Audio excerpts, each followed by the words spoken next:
gaya malu. Sebagai orang beriman, apapun ajaran agama kita, pasti setiap hari kita selalu mengawali hari-hari dengan doa, syukur, permohonan, dan itu merupakan bentuk atau tanda bahwa kita adalah orang yang beragama. Tentunya hal-hal baik yang kita inginkan terjadi dalam hidup sepanjang waktu kita tuangkan di dalam doa kita kepada Sang Pencipta. Namun setelah kita berdoa, lihatlah apa yang kita lakukan. Apakah sesuai dengan apa yang kita pohonkan dalam doa kita, atau sebaliknya doa dan perilaku kita sangat bertolak belakang. Sesungguhnya kalau setiap hari kita menyadari bahwa semua adalah kehendak Tuhan, pasti kita akan terbiasa hidup di dalam apa yang Tuhan mau, apa yang Tuhan inginkan di dalam kehidupan kita. Namun saudaraku semua, tidak dapat kita pungkiri masih ada saja hal-hal atau keinginan yang muncul dari diri kita yang terkadang mengecewakan sesama, yang terkadang mengecewakan Tuhan. Perlu kita sadari bahwa semua yang kita lakukan hari demi hari, bahkan ketika kita memulai aktivitas kita pada hari ini, kita mungkin mengecewakan orang tua kita, mungkin kita mengecewakan orang-orang yang kita temui, bahkan mungkin kita mengecewakan antara satu dengan yang lain yang ada di lingkungan sekolah. Sebagai manusia, kita perlu sadar bahwa kita adalah pribadi yang dalam masa belajar, dalam masa berkembang, yang sesungguhnya masih sangat membutuhkan pertolongan daripada Tuhan. Sebagai pelajar, kita masih membutuhkan bimbingan, kita masih membutuhkan asuhan dan perhatian orang tua, atau siapapun yang kita sadar bahwa dia adalah teladan yang patut memberikan bimbingan kepada kita.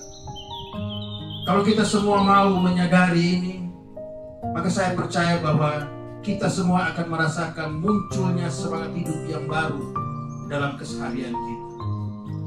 Maka kesadaran itu merupakan hal yang penting di dalam setiap kehidupan kita, sehingga kita dapat berjalan sesuai dengan nilai-nilai yang sudah diajarkan oleh orang tua kita, yang sudah diajarkan oleh guru-guru kita, yang sudah diajarkan oleh agama kita.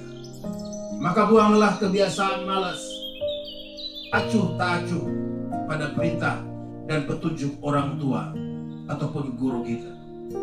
Pertanyaannya, apakah kita mengingini agar supaya kita memiliki kesuksesan di dalam hidup?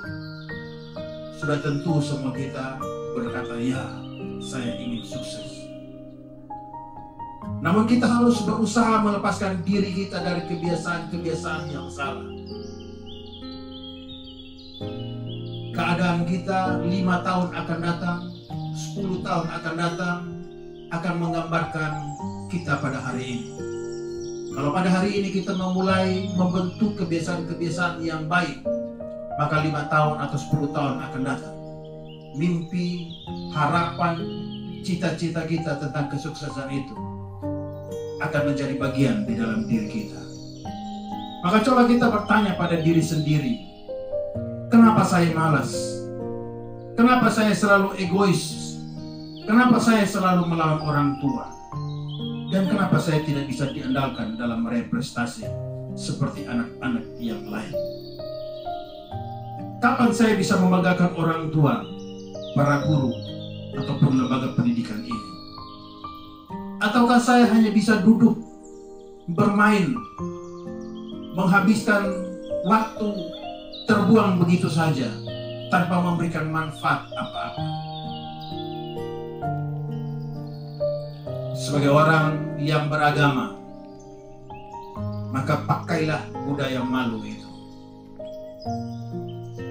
malu terlambat, malu tidak disiplin, malu tidak menjadi anak yang bisa diandalkan dalam hal keterampilan dan prestasi, malu kalau selalu ditegur karena kelalaian kita sendiri.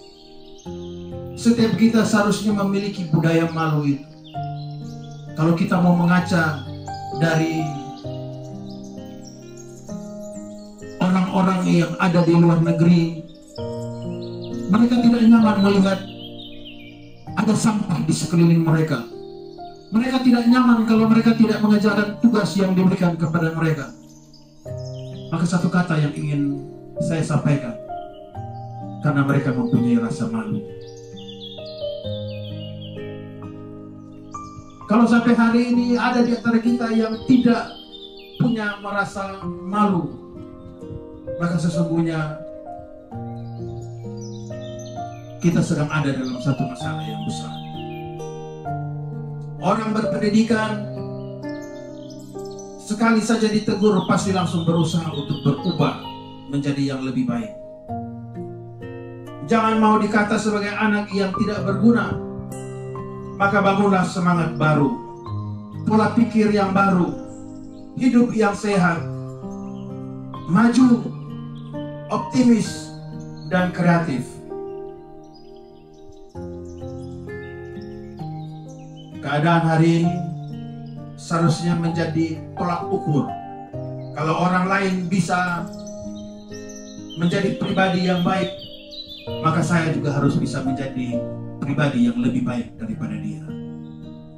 Bangun motivasi diri kita, bangun rasa kepercayaan diri kita,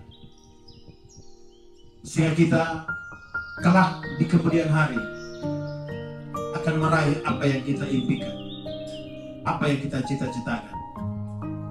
Biarlah renungan pagi hari ini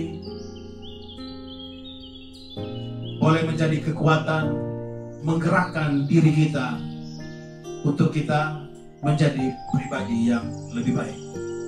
Tuhan memberkati kita semua. Amin.